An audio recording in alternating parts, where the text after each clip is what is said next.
نحمدہ و نصلی علی رسولہ الکریم، اما بعد، فاعوذ باللہ من الشیطان الرجیم، بسم اللہ الرحمن الرحیم، رب اشرح لی صدری ویسر لی امری واحلل عقدۃ من لسانی یفقہوا قولی، ربی یسر ولا تعسر وتمم بالخیر۔ اللہ کے پاک نام سے 13ویں پارے کا آغاز کرتی ہوں۔ اس سے پہلے پارے میں جو ہے ہم یوسف علیہ السلام کا واقعہ دیکھ رہے تھے، اور وہی واقعہ یہاں کنٹینیو ہے۔ اور اس کے پہلے رکوع ہی میں بیگمات مصر کی حضرت یوسف علیہ السلام کے حق میں گواہی ہم نے دیکھی، اور پھر حضرت یوسف علیہ السلام کے لیے منصب خاص چنا گیا جو جہانوں کے رب کا کلام ہے۔ وَمَا أُبَرِّئُ نَفْسِي إِنَّ النَّفْسَ لَأَمَّارَةٌ بِالسُّوءِ إِلَّا مَا رَحِمَ رَبِّي إِنَّ رَبِّي غَفُورٌ رَحِيمٌ۔ اور میں اپنے نفس کو بری نہیں کرتا، بلا شبہ نفس تو یقیناً برائی کا حکم دینے والا ہے، مگر جس پر میرا رب رحم فرمائے، یقیناً میرا رب بے حد بخشنے والا، نہایت رحم والا ہے۔ یعنی یوسف علیہ السلام نے اپنے بارے میں وہ کہتے ہیں کہ اگرچہ میری صفائی پیش ہو چکی، اس کے باوجود میں اپنے آپ کو، اپنے نفس کو پاک نہیں کہتا۔ تو یوسف علیہ السلام ایک عظیم انسان تھے، اگرچہ وہ انتہائی صابر متقی انسان تھے، لیکن پھر بھی وہ اپنے آپ کو بری ذمہ قرار نہیں دیتے، اور برائی کی نسبت نفس کی طرف کرتے ہیں، اور نفس تو اکثر برائی کی طرف اکساتا رہتا ہے، لیکن جس پر میرے رب کی رحمت ہو۔ یعنی انسان اپنے نفس کی شرارت سے صرف اسی وقت بچ سکتا ہے جب اللہ کی رحمت ہو انسان پر، ورنہ انسان اپنے ہی نفس سے دھوکہ کھا جاتا ہے، اور غلط چیزوں کو خوبصورت سمجھ کر، اچھا سمجھ کر، فائدہ مند سمجھ کر اس کو کر بیٹھتا ہے، چاہے اس کے بعد اس کو ندامت ہی کیوں نہ ہو۔ اگر دیکھا جائے تو عام طور پر نفس کی 3 اقسام ہوتی ہیں۔ ایک ہوتا ہے نفس امارہ، جو گناہوں کا حکم دیتا ہے یا گناہوں پر ابھارتا ہے، لیکن جب انسان برائی کر بیٹھتا ہے تو پھر دوسرا نفس کون سا ہوتا ہے؟ نفس لوامہ، جو برائی پر اس کو ملامت کرتا ہے کہ تم سے برائی ہو گئی ہے، سرزد ہو گئی ہے۔ تیسرا نفس کون سا ہے؟ نفس مطمئنہ، کہ جب انسان توبہ کر لیتا ہے تو ہی نفس مطمئن ہوتا ہے، یا پھر خیر یا نیکی کے کام انسان کے نفس کو نفس مطمئنہ تک بناتے ہیں۔ تو مرتے وقت نفس مطمئنہ ہی کو فرشتے یہ خوشخبری سناتے ہیں، ارجعی الی ربک راضیۃ مرضیہ، چل اپنے رب کی طرف اس حال میں کہ تو اپنے نیک انجام سے خوش اور اپنے رب کے نزدیک پسندیدہ ہے۔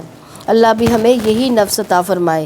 نفس مطمئنہ اس کو حاصل ہوتا ہے جو اپنے رب سے راضی ہوتا ہے، اور رب بھی اس سے راضی ہو، رضی اللہ عنہم ورضوا عنہ۔ اور یہ اسی وقت حاصل ہو سکتا ہے جب بندہ رب کی رضا کے کام کرتا رہے۔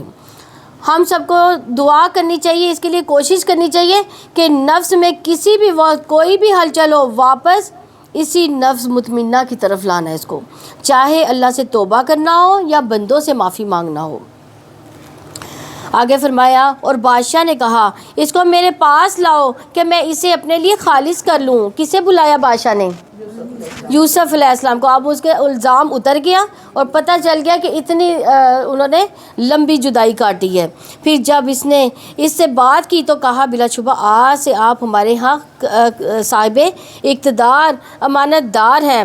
یوسف نے کہا مجھے ملک کے خزانوں پر مقرر کر دیں، یقیناً میں پوری طرح حفاظت کرنے والا، خوب جاننے والا ہوں۔ اور اس طرح ہم نے اس سرزمین میں یوسف کو اقتدار دیا، وہ اس میں جگہ بناتا تھا جہاں چاہتا تھا، ہم جس کو چاہتے ہیں اپنی رحمت پہنچاتے ہیں، اور نیکی کرنے والوں کا اجر ہم ضائع نہیں کرتے۔ یعنی کہتے ہیں کہ وہی عہدہ جو عزیز مصر کے پاس تھا اب کس کے پاس آ گیا؟ حضرت یوسف علیہ السلام کو مل گیا ہے۔ یعنی جس کے غلام تھے اب غلامی کی بجائے کون سا عہدہ مل گیا؟ آقا کے منصب پر آگے۔ تو یہ کس وجہ سے ہوا؟ یہ ان کے صبر کی وجہ سے ہوا، جو مشکل ترین حالات میں انہوں نے کنویں میں صبر کیا، باہر نکل کر جس قافلے میں وہ تھے ان سے انہوں نے بیچ دیا اس پر صبر کیا، اپنے بھائیوں کے ظلم پر صبر کیا، اور انہوں نے یہ نہیں کیا کہ ہر جگہ پہ اپنے بھائیوں کی برائیاں کرتے رہے۔ پھر جیل میں صبر کیا، اسی لیے نبی صلی اللہ علیہ وسلم نے فرمایا جتنی مشقت ہوتی ہے اسی مقدار پر اللہ کی مدد آتی ہے، یعنی جتنے مشکل حالات سے آپ کو گزارا جاتا ہے اگر آپ صبر کریں گے تو کیا ہوگا، اسی مقدار کے مطابق آپ کو اللہ تعالیٰ کی مدد آئے گی، اور بے شک اللہ کی طرف سے صبر کی توفیق بھی اسی مقدار میں ملتی ہے، جتنی بڑی آزمائش اور اتنا ہی بڑا پھل۔ لیکن دیکھا جائے تو جو صبر کرنا چاہتا ہے اللہ تعالیٰ اس کو صبر عطا کر دیتا ہے، یعنی اللہ دل کی پکار کو سنتا ہے، اور پھر صبر کرنے کی وجہ سے ہی انسان کے اوپر سے آزمائش بھی ٹل جاتی ہے، اور دن بدلتے رہتے ہیں، اچھے دن آ جاتے ہیں، اور یقیناً آخرت کا اجر ان لوگوں کے لیے بہت ہی بہتر ہے جو ایمان لائے اور اللہ تعالیٰ سے ڈرتے رہے۔ اور یوسف کے بھائی آئے، پھر ان کے پاس داخل ہوئے تو اس نے انہیں پہچان لیا، اور وہ اس کو پہچاننے والے نہ تھے۔ کیوں نہ پہچانتے تھے وہ؟ کیونکہ یوسف علیہ السلام بہت چھوٹے تھے جب انہوں نے ان کو کنویں میں پھینکا تھا۔ کچھ عرصے بعد یوسف علیہ السلام کے بھائی مصر آئے، اب مصر میں قحط آ گیا جو فلسطین، شام، آس پاس کے علاقوں میں پہنچ گیا، اور یوسف علیہ السلام نے جس طرح غلے کو سنبھالا، اس کو تقسیم کر رہے تھے تو یہ خبریں کنعان تک پہنچ گئیں۔ ان کے بھائیوں کو نہیں پتا تھا کہ بادشاہ کون ہے، لیکن اس کی تعریف ہر جگہ ہونے لگی۔ یہ سن کر اس جگہ سے غلہ مل سکتا ہے، بھائی بھی یوسف علیہ السلام کے پاس آ گئے۔ یوسف علیہ السلام کے بھائیوں نے تو ان کے کنویں میں پھینک کے اپنا کام مکمل کر دیا تھا، ان کے تو وہم و گمان میں نہیں تھا کہ آج اس تخت پر جو بیٹھا ہے وہ ان کا اپنا ہی بھائی ہے۔ یہ بھی صبر کی ایک بات ہے، انہوں نے اپنے بھائیوں کو پہچان لیا، یہ بھی معلوم کر لیا کہ ایک بھائی پیچھے بھی ہے، کیونکہ بنیامین ساتھ نہیں تھے جو ان کے سکے بھائی تھے، تو اس لیے انہوں نے کہا کہ اپنے جس بھائی کو چھوڑ کر آئے ہو آئندہ اس کو لے کر آنا۔ یہ بھی کہا کہ میں تمہارے ساتھ کتنا احسان کر رہا ہوں۔ مقصد کوئی اپنی تعریف کرنا نہیں تھا، بلکہ بھائیوں کو احساس دلانا تھا کہ ابھی بھی تمہاری قدر ہے یہاں پہ، آئندہ بھی تم ضرور آنا، اور چاہتے تھے کہ بھائی واپس آئیں۔ اور جب اس نے اس کے سامان کے ساتھ انہیں تیار کر دیا تو کہا اپنے اس بھائی کو میرے پاس لانا جو تمہارے باپ سے ہے، کیا تم دیکھتے نہیں ہو یقیناً میں پورا ماپ دیتا ہوں، میں بہترین مہمان نواز ہوں، پھر اگر تم اسے میرے پاس نہ لاؤ گے تو میرے پاس تمہارے لیے کوئی ماپ نہیں اور نہ ہی تم میرے قریب آنا۔ انہوں نے کہا ہم اس کے بارے میں اس کے باپ کو ضرور آمادہ کریں گے، اور بلا شبہ ہم ضرور کرنے والے ہیں۔ اور یوسف نے اپنے جوانوں سے کہا کہ ان کی رقم ان کے کجادوں میں رکھ دو، تاکہ جب وہ اپنے گھر والوں کی طرف واپس جائیں تو ان کو پہچان لیں، شاید کہ وہ لوٹ آئیں۔ چنانچہ جب وہ اپنے باپ کی طرف لوٹ آئے تو انہوں نے کہا اے ہمارے ابا جان، ہم سے ماپ روک دیا گیا، لہٰذا ہمارے بھائی کو ہمارے ساتھ بھیج دے تاکہ ہم غلے کا پورا ناپ لائیں، اور بلا شبہ ہم ہی اس کی ضرور حفاظت کرنے والے ہیں۔ یعقوب نے کہا نہیں، میں اس کے بارے میں تم پر اعتبار نہیں کرتا، مگر جیسا اعتبار میں نے اس سے پہلے اس کے بھائی کے بارے میں تم پر کیا تھا، سو اللہ تعالیٰ ہی بہترین حفاظت کرنے والا ہے، وہ رحم کرنے والوں میں سے سب سے بڑھ کر رحم کرنے والا ہے۔ یعنی اب تو ہماری ان سے دوستی ہو گئی، ان کا یہ مطلب تھا کہ اب وہ ہمیں اور غلہ دے سکتے ہیں، لیکن باپ جو تھا وہ اعتماد نہیں کر رہا تھا بیٹوں پہ۔ کیوں نہیں اعتماد کر رہے تھے؟ یوسف کے ساتھ جو معاملہ ہو چکا اس وجہ سے بد اعتمادی ہوگی، اور جب انہوں نے اپنا سامان کھولا تو انہوں نے پایا کہ انہیں ان کا مال بھی واپس کر دیا گیا۔ انہوں نے کہا اے ہمارے ابا جان، ہمیں اور کیا چاہیے، یہ ہے ہمارا مال، ہماری طرف لوٹا دیا گیا ہے، ہم اپنے اہل و عیال کے لیے غلہ لائیں گے اور ہم اپنے بھائی کی حفاظت کریں گے، ہم ایک اونٹ کا غلہ ماپ زیادہ لائیں گے، اور یہ تو آسان ماپ ہے، یعنی اب تو ہماری ان سے دوستی ہو گئی ہے، وہ بڑے مہمان نواز ہیں، ہمارے لیے غلہ لانا اور آسان ہو گیا۔ یعقوب نے کہا میں اس کو تمہارے ساتھ ہرگز نہیں بھیجوں گا جب تک کہ تم مجھے اللہ تعالیٰ کے نام کا پختہ عہد نہ دے دو کہ تم ضرور اس کو میرے پاس لاؤ گے، مگر یہ اور بات ہے کہ تم سبھی گھیر لیے جاؤ۔ پھر جب انہوں نے اس کو اپنا پختہ عہد دے دیا تو اس نے کہا جو ہم سب کہہ رہے ہیں اس پر اللہ تعالیٰ ضامن ہے، یعنی میرے اور تمہارے درمیان اللہ تعالیٰ گواہ رکھ لیا گیا کہ اللہ تعالیٰ گواہ ہے۔ اور یعقوب نے کہا اے میرے بیٹو، تم سب ایک ہی دروازے سے داخل نہ ہونا بلکہ الگ الگ دروازوں میں سے داخل ہونا، اور یہ اس کا کیا مقصد تھا؟ نظر بد سے، کیونکہ ماشاءاللہ وہ جتھے کے جتھے تھے، یعنی 10 ایک بھائی تھے اور 2 ایک بھائی تھے، یعنی ایک تو بادشاہ تھا لیکن اب 10 کے 11 لوگوں نے آنا تھا. تو ان کو یہ تھا کہ میرے 11 بیٹے ہیں، کسی کی نظر نہ لگ جائے. تو انہوں نے یہ تدبیر کی کہ الگ الگ دروازوں سے آنا. اور میں تم سے اللہ تعالیٰ کی طرف سے آنے والی کسی چیز کو نہیں ہٹا سکتا. حکم صرف اللہ تعالیٰ کے لیے ہے، میں اسی پر بھروسہ کرتا ہوں اور لازم ہے کہ بھروسہ کرنے والے اسی پر بھروسہ کریں. یعنی یعقوب علیہ السلام نے ایسا کیوں کہا؟ کیونکہ انہیں یہ اندیشہ تھا کہ 11 بھائی جو ان جوان لڑکے خوبصورت صحت مند اکٹھے ہیں، تو کہیں یہ نہ ہو کہ لوگ تعجب سے ان کو نظر نہ لگا دیں یا حسد نہ کریں. تو اس آیت سے علماء یہ کہتے ہیں کہ اس میں نظر بد سے بچنے کی دلیل ہے، نظر بد کا لگنا برحق ہے. یہ قرطبی نے کہا تو اس کے بارے میں نبی کریم صلی اللہ علیہ وسلم نے فرمایا نظر لگنا برحق ہے. اور آپ صلی اللہ علیہ وسلم نے بھی فرمایا نظر بد آدمی کو قبر میں اور اونٹ کو ہانڈی میں ڈال دیتا ہے. اسی طرح ایک اور جگہ فرمایا بے شک نظر بد آدمی کو اللہ کے حکم سے دیوانہ کر دیتی ہے. یعنی بعض کا کسی چیز پر، کسی بات پر ایسی نظر لگتی ہے کہ انسان پاگلوں جیسی حرکتیں کرنے لگتا ہے. پھر اسی طرح چہرے کے کالے دھبے، یعنی بعض کا سکن الرجی ٹائپ ہو جاتی ہے، تو وہ بھی نظر بد کی وجہ ہے. ام سلمہ رضی اللہ عنہا سے مروی ہے کہ رسول اللہ صلی اللہ علیہ وسلم نے ان کے گھر میں ایک لڑکی دیکھی جس کے چہرے پر کالے دھبے پڑ گئے تھے. آپ صلی اللہ علیہ وسلم نے فرمایا اس پر دم کرو کیونکہ اس پر نظر بد لگ گئی ہے. یعنی اس کی وجہ سے اس کے چہرے پر یہ نشان پڑ گئے. آپ صلی اللہ علیہ وسلم نے بھی فرمایا اللہ تعالیٰ کی قضا قدر کے بعد نظر بد ہی میری امت کے اکثر لوگوں کی موت کا باعث بنے گا. نظر بد ایک قسم کا تیر ہوتا ہے جس کے ساتھ حسد ہوتا ہے. یہ جس کی تعریف کی جاتی ہو رہی ہو تو اس کو جا کے بھی لگ جاتا ہے. اگر اس شخص نے اپنا بچاؤ نہ کر رکھا ہو کو اس کے لیے بچاؤ کیا ہے؟ ہاں، حفاظت کی دعائیں نہ پڑھی ہوں، اذکار نہ کر رکھے ہوں تو پھر حفاظت نہیں ہوتی اور وہ تیر جا کر بھی کس کو لگتا ہے؟ اس انسان کو لگ جاتا ہے. تو اسی لیے ہمیں دعائیں، اذکار، معوذتین کو پڑھنے کا خاص اہتمام کرنا چاہیے. معوذتین کو کب پڑھنا چاہیے؟ صبح شام 3 دفعہ اور ہر نماز کے بعد ایک دفعہ پڑھنا چاہیے. نبی صلی اللہ علیہ وسلم ان صورتوں کے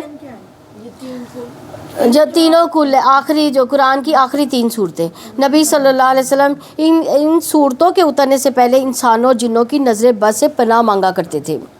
جب معوذتین نازل ہوئیں تو آپ نے ان کو پڑھنا شروع کر دیا اور باقی چیزیں چھوڑ دیں. اور یہاں جو قابل غور بات ہے وہ یہ ہے کہ اسباب اختیار کرنے کے باوجود لازم ہے کہ انسان کے لیے کہ بھروسہ کس ذات پر ہو؟ اللہ کی ذات پر، نہ اپنی طاقت پر، نہ اپنی ذہانت پر اور نہ ہی لوگوں پر.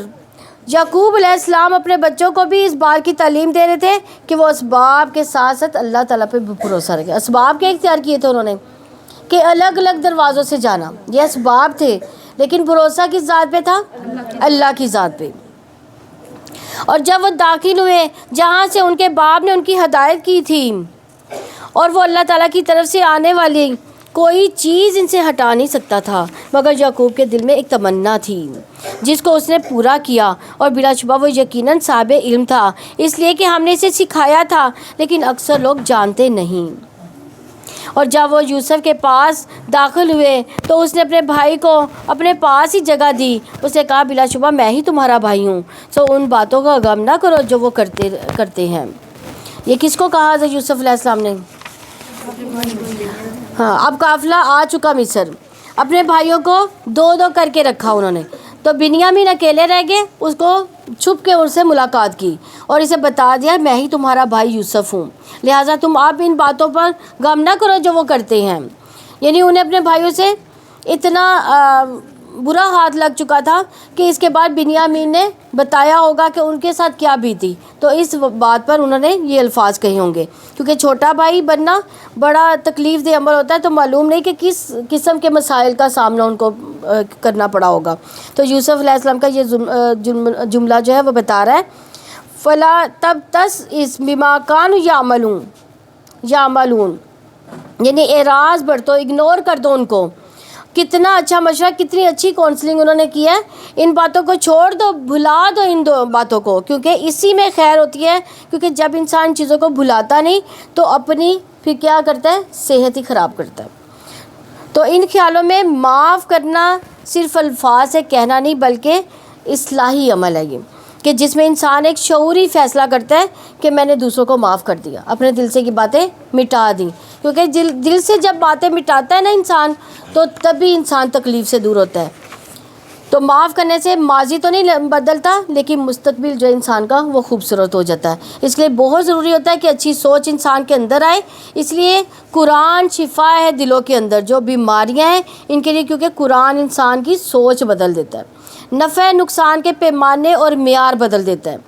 ہم صحابہ کی زندگی کو دیکھتے ہیں کہ ان کے اندر کوئی بے چارگی نہیں تھی، کوئی لوگوں سے ان کی شکوہ شکایتیں نہیں کرتے تھے، انہوں نے اپنی زندگیاں اس چیز میں ضائع نہیں کی تھی، وہ ایک بڑے مقصد کے لیے مصروف عمل رہتے تھے، اللہ پر توکل کرتے تھے، ایمان اور اللہ کی محبت کے علاوہ وہ اللہ کے دین کی سربلندی میں لگے رہتے تھے اور اپنے آپ کو تھکاتے تھے۔ جو اللہ کی راہ میں اپنے آپ کو تھکا دیتا ہے اس کے اندر سے لازماً یہ چیزیں نکلنا شروع ہو جاتی ہیں، اور یہ ہماری ہی صحت کے لیے ضروری ہے کہ ہم ان چیزوں کو بھلا دیں، نکال دیں اپنے دل سے، کیونکہ اذیت انسان کو ضرور ملتی ہے زندگی میں لیکن ان کو دل میں نہیں بسانا، ان کو معاف کرتے جائیں۔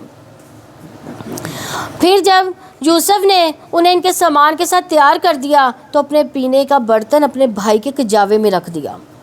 پھر ایک اعلان کرنے والے نے اعلان کیا، اے قافلے والو، بلا شبہ یقیناً تم لوگ چور ہو۔ انہوں نے کہا اور وہ ان کی طرف متوجہ ہوئے، تم کیا چیز گم پاتے ہو؟ انہوں نے کہا، ہم بادشاہ کا پیمانہ گم پاتے ہیں اور جو اسے لائے گا اس کے لیے ایک اونٹ کا غلہ ہوگا اور میں اس کا ضامن ہوں۔ انہوں نے کہا، اللہ کی قسم، بلا شبہ یقیناً تم جانتے ہو کہ ہم اس ملک میں اس لیے نہیں آئے کہ فساد کریں، یا ہم چوری کرنے والے نہیں۔ انہوں نے کہا، اگر تم جھوٹے ہوئے تو اس کی کیا سزا ہے؟ انہوں نے کہا، اس کی جزا یہ ہے کہ جس کے کجاوے میں وہ پایا جائے سو وہی اس کی جزا ہے، ہم ظالموں کو ایسے ہی جزا دیتے ہیں۔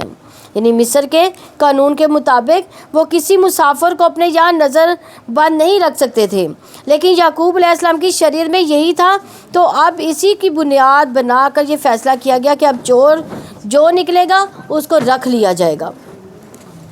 چنانچہ اس نے اپنے بھائی کے تھیلے سے پہلے اس کے تھیلوں سے ابتدا کی، پھر اپنے بھائی کے تھیلے سے اسے نکال لیا۔ اس طرح ہم نے یوسف کے لیے تدبیر کی، وہ بادشاہ کے قانون کی روح سے اپنے بھائی کو نہیں رکھ سکتا تھا سوائے اس کے کہ اللہ تعالیٰ ہی ایسا چاہے۔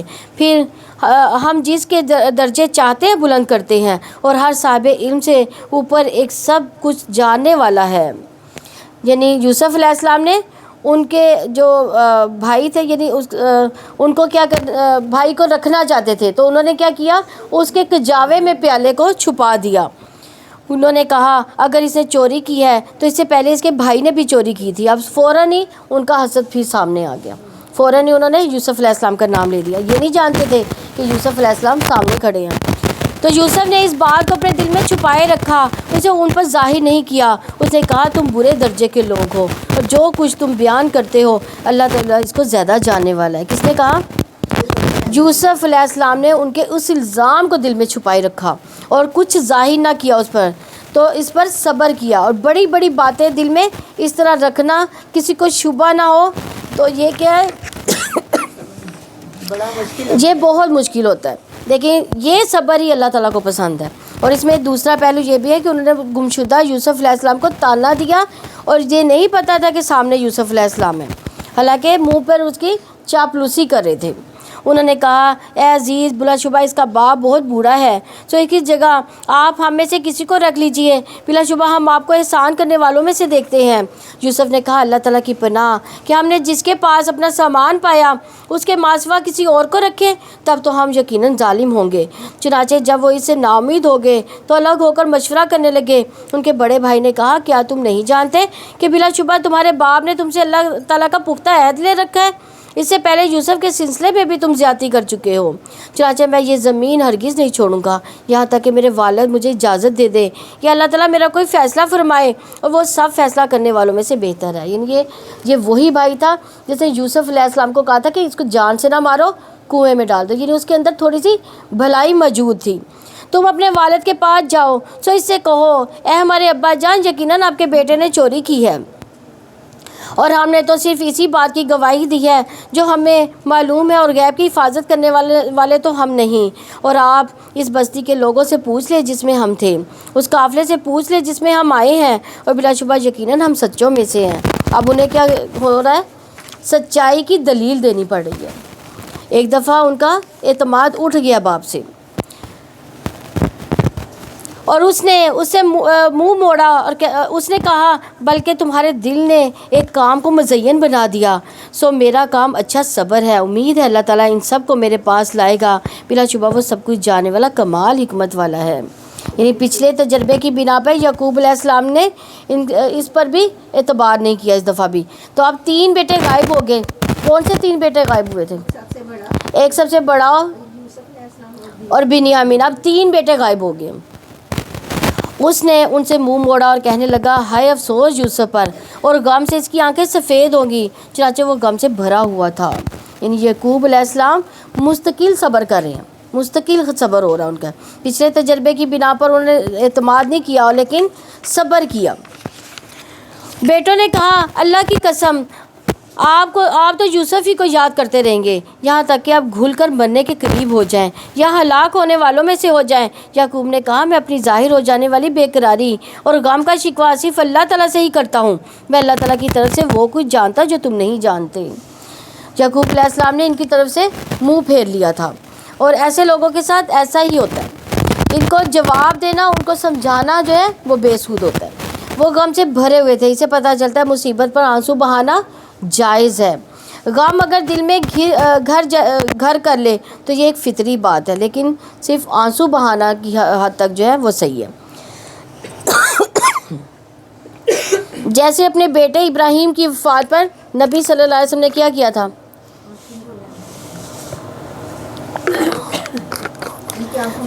آنسو آئے تھے۔ اس کے بارے میں عبد الرحمن بن عوف رضی اللہ نے کہا تھا کہ آپ بھی روتے ہیں؟ تو آپ صلی اللہ علیہ وسلم نے کہا ابن عوف یہ تو ایک رحمت ہے، یعنی غم کے موقع پر آنسو آنا یہ اللہ تعالیٰ کی رحمت ہے، لیکن زبان سے کچھ ادا نہ کرنا یہ ہے مالک کی رضامندی۔ یعنی مصیبت اور غم کے وقت جو ہے یہی تقوی ہے کہ آپ آنکھوں سے آنسو آ رہے ہیں لیکن زبان اس پر چیخ و پکار اور رونا پیٹنا نہیں کر رہی، تو یہی تقوی ہے۔ اے میرے بیٹو جاؤ یوسف اور اس کے بھائی کو تلاش کرو، اور اللہ تعالیٰ کی رحمت سے مایوس نہ ہونا، بلا شبہ اللہ تعالیٰ کی رحمت سے کافروں کے سوا کوئی مایوس نہیں ہوتا۔ چنانچہ جب وہ یوسف کے پاس داخل ہوئے تو انہوں نے کہا اے عزیز ہمیں اور ہمارے گھر والوں کو بڑی تکلیف پہنچی ہے اور ہم معمولی رقم لے کر آئے ہیں، سو آپ ہمارا ماں پورا کر دیں اور ہم پر صدقہ بھی کریں، بلا شبہ اللہ تعالیٰ صدقہ کرنے والوں کو جزا دیتا ہے۔ یوسف نے کہا کیا تمہیں علم ہے جب تم نادان تھے تم نے یوسف اور اس کے بھائی کے ساتھ کیا تھا؟ اب انہوں نے معاملہ کھول دیا بھائیوں پر۔ انہوں نے کہا کیا یقیناً تم واقعتاً یوسف ہی ہو؟ اس نے کہا میں یوسف ہوں اور یہ میرا بھائی ہے، بے شک اللہ تعالیٰ نے ہم پر احسان کیا۔ حقیقت یہ ہے کہ جو شخص اللہ تعالیٰ سے ڈرتا ہے، صبر کرتا ہے، تو اللہ تعالیٰ بھی نیکی کرنے والوں کا اجر بلا شبہ ضائع نہیں کرتا۔ یعنی تقویٰ اور صبر کس کی کنجی ہے؟ کامیابی کی کنجی ہے۔ یوسف علیہ السلام کے اندر 3 کوالٹیز نمایاں بتائیں گی، تقویٰ، صبر اور احسان۔ یہ تینوں چیزوں انہوں نے اپنے بھائیوں کے ساتھ یہ معاملہ کیا۔ انہوں نے کہا اللہ کی قسم بلا شبہ یقیناً اللہ تعالیٰ نے تمہیں ہم پر فوقیت دی ہے اور بے شک ہم ہی یقیناً خطا کار ہیں۔ یوسف نے کہا آج تم پر کوئی ملامت نہیں، اللہ تعالیٰ تمہیں بخش دے گا اور وہ رحم کرنے والوں میں سب سے بڑھ کر رحم کرنے والا ہے۔ یعنی آج کے بعد نہ تم پر کوئی تانا ہوگی نہ کوئی آر ہوگی، یہ ہوتا ہے معاف کرنا۔ یعنی انہوں نے فوراً اپنے بھائیوں کو معاف کر دیا۔ ایک ہوتا ہے معاف کر کے کہنا میں نے معاف کیا، لیکن پھر جب پرانا قصہ دہرایا جائے، سنایا جائے تو کیا ہوتا ہے؟ وہ پھر باتیں یاد آتی ہے، یہی معاف کرنا نہیں ہوتا۔ لا تسریب کا مطلب ہے کہ میں آج کے بعد اس بات کو دہراؤں گا بھی نہیں، اس کو مینشن بھی نہیں کروں گا کہ تم نے میرے ساتھ کیا تھا، میں تمہارے اس جرم کا ذکر بھی نہیں کروں گا۔ اور یہی بات تھی جو نبی کریم صلی اللہ علیہ وسلم نے کن کے ساتھ یہ معاملہ کیا تھا؟ مکہ والوں سے کہی تھی کہ جب آپ فاتح تھے جب آپ انتقام لے سکتے تھے۔ فتح مکہ کے موقع پر خطا کاروں سے درگزر کرنا انبیاء کی صفت ہے۔ اس معاملہ میں بھی ہمیں اس کی پیروی کرنی چاہیے۔ درگزر کرنے سے کیا ہوتا ہے؟ عزت بڑھ جاتی ہے انسان کی۔ رسول اللہ صلی اللہ علیہ وسلم نے فرمایا درگزر کیا کرو، اللہ تمہیں عزت عطا کر دے گا۔ تم میری یہ قمیض لے جاؤ، پھر اس کو میرے باپ کے چہرے پر ڈال دو، وہ بینا ہو جائے گا، اور تم اپنے سب گھر والوں کو میرے پاس لے آؤ۔ یعنی قمیض جو ہے یوسف علیہ السلام نے بھائیوں کو دی کہ تم کنعان جاؤ اور میرے باپ کے چہرے پہ ڈال دو۔ اور جب قافلہ جدا ہوا تو ان کے باپ نے کہا یقیناً میں یوسف کی خوشبو پا رہا ہوں، اگر تم مجھے بہکا ہوا نہ سمجھو۔ دیکھیں کیسی بات ہے، کنویں میں تھے تب باپ کو خوشبو نہیں آئی، لیکن وہاں سے بھی قمیض چلی ہے، ابھی وہاں پہ داخل نہیں ہوئے تو باپ کو یوسف کی خوشبو آنا شروع ہوگی۔ انہوں نے کہا اللہ کی قسم، بے شک آپ تو یقیناً اپنے پرانے خبت میں ہیں، یعنی وہ ان کو بہکا ہوا ہی سمجھ رہے اپنے باپ کو۔ جب خوشخبری لانے والا آیا، اس نے یوسف کی قمیض اس کے چہرے پر ڈال دی، چنانچہ وہ بینا ہو گیا۔ اس نے کہا کیا میں نے تم سے کہا نہیں تھا کہ بے شک میں اللہ تعالیٰ کی طرف سے وہ باتیں جانتا ہوں جو تم نہیں جانتے۔ انہوں نے کہا ہمارے ابا جان، آپ ہمارے لیے سب گناہوں کی بخشش کی دعا کریں، یقیناً ہم ہی خطا کار ہیں۔ یعنی انہوں نے فوراً ہی توبہ استغفار شروع کر دی، اللہ سے دعا کرنے کا کہا، یعنی لا الہ الا انت سبحانک انی کنت من الظالمین۔ یعقوب نے کہا میں تمہارے لیے جلد ہی اپنے رب سے بخشش کی دعا کروں گا، یقیناً وہی بے حد بخشنے والا نہایت رحم والا ہے۔ پھر جب وہ سب یوسف کے پاس داخل ہوئے تو اس نے ماں باپ کو اپنے پاس ہی جگہ دی اور کہا مصر میں داخل ہو جاؤ، اگر اللہ تعالیٰ نے چاہا تو امن والے ہو جاؤ گے۔ اس نے اپنے والدین کو اٹھا کر تخت پر بٹھایا اور سب اس کے لیے سجدے میں جھک گئے، اور یوسف نے کہا اے میرے ابا جان، یہ میرے اس سے پہلے کے خواب کی تعبیر ہے۔ کتنے سالوں بعد تعبیر ہوئی؟ 14 سال تو انہوں نے وہاں پہ گزارے جیل میں، کتنے سالوں کے بعد بچپن کا خواب جو جوانی میں تعبیر ہوئی۔ یقیناً میرے رب نے اسے سچا کر دکھایا، اور بے شک اس نے میرے ساتھ احسان کیا جب مجھے قید خانے سے نکالا اور آپ سب کو صحرا سے یہاں لے آیا۔ اس کے بعد کہ شیطان نے میرے اور میرے بھائیوں کے درمیان جھگڑا ڈال دیا۔ یقیناً میرا رب جو چاہتا ہے اس کے باریک بین کرنے والا ہے، یقیناً وہ سب کچھ جاننے والا کمال حکمت والا ہے۔ یعنی یہ سجدہ تعظیمی تھا، اس وقت جائز تھا، لیکن آج جو ہے کسی کے لیے سجدہ جائز نہیں،